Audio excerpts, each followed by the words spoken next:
I'd already been pre-selected over a year ago. Basically, there's two things. First of all, it's time. I'm going to be 63 of the day of the election. I've spent a third of my life in public service in the Senate. So that's the first thing. But the most important thing is I have a compact with the Australian people.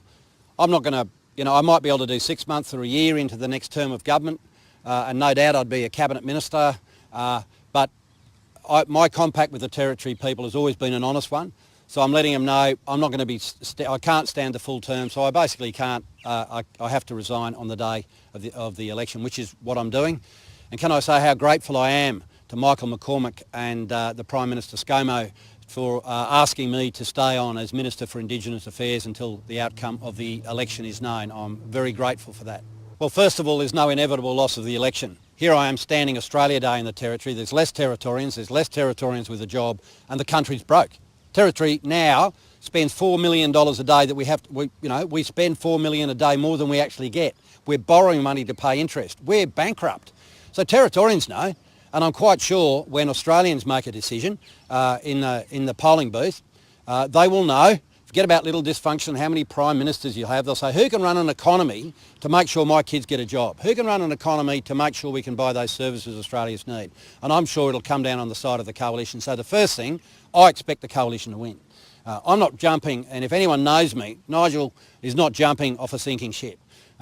It's my decision, and I have a compact, honest compact with the Territory people. If I can't go through the next term completely, and I'm not, and that's for personal reasons, no other reasons that I'm retiring. I've got some more mud crabs, more barramundi to catch, those important things. So those are not my reasons, that's exactly what's happening, and it has absolutely nothing to do with the chances of the coalition winning, and I'm very certain that Australians are smart enough to make sure that the coalition is returned to the Treasury benches. I think the Nationals are actually focused on people in regional rural Australia.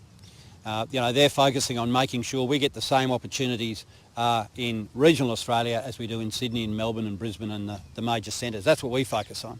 We don't, we've had one change in leader, despite the media sort of trying to whip up a bit of fervour about it. I don't know. We don't change leaders very frequently. In fact, most media come into the media and then retire before we actually have a change. A tiny amount of times we do that.